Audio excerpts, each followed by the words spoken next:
Pahinga mo tayo saglit, nakaakyat tayo dito sa tuktok ng bundok tol. Diyan tayo galing sa baba kanina. Diyan. Umariba tayo tol.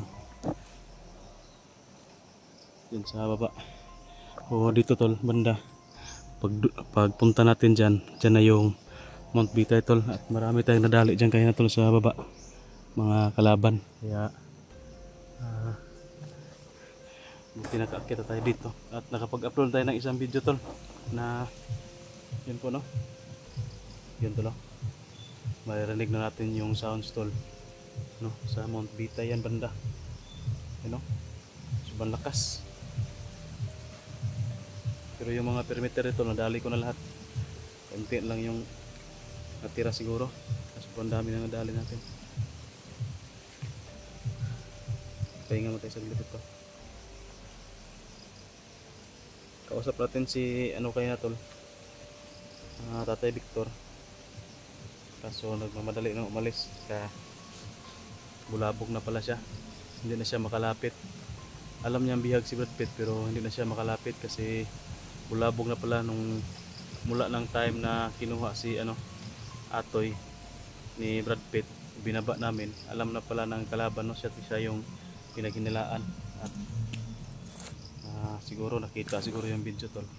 Kaya confirm na pinagdudahan siya ng ng mga tauhan ni Agila at alam na nila na nagtayo siya.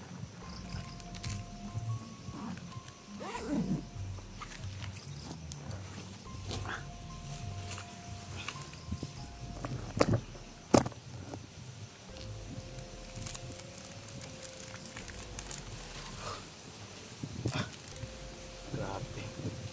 Nakahilo tol. Sobrang bigat kasi lang. Ang natin bag.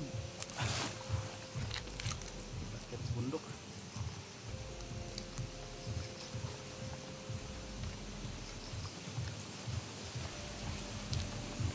Wala pa rin tayong update kay tol. Wala pa rin update sa nag-upload ko kanina. Tinignan ko yung channel ng Dakila. Wala pa rin update no.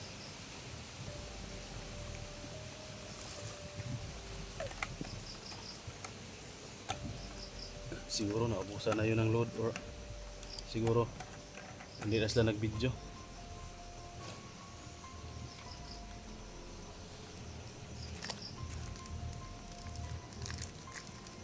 Nag-iingat sila siguro tol na hindi natin makita yung location ni Brad kung saan na doon nila. Mautak din yan sila.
Papalapit sa atin to.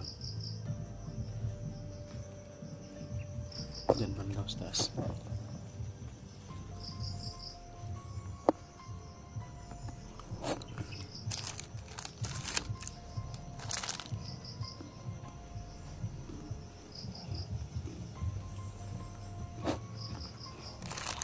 Parang dyan banda to may magalaw na kunting enerhiya.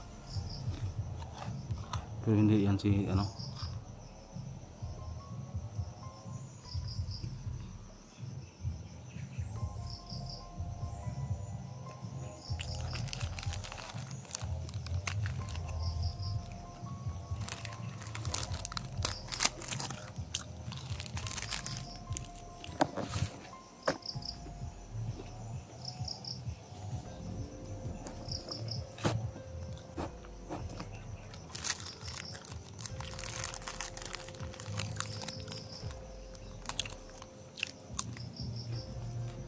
Ayun.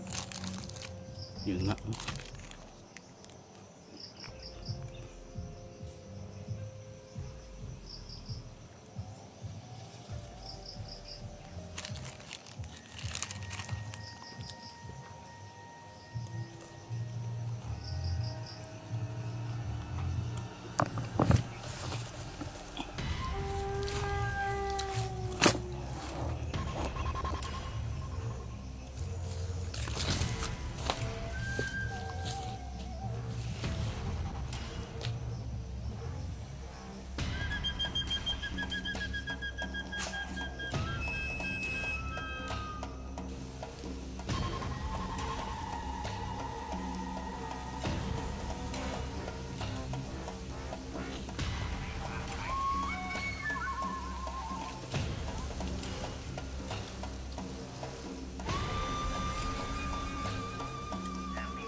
May papalapit sa atin.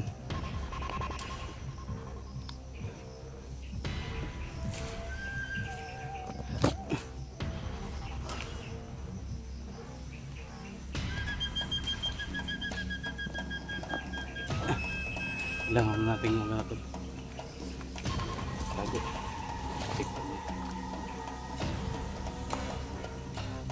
Kahit saan dito magkabang talaga. Diba?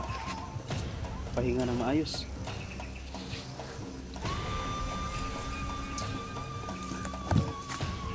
Hanap tayo ng pagpahingahan. Mamaya na tayo dyan tulusob sa Mount Pitay. Babalik ka mga natin tol yung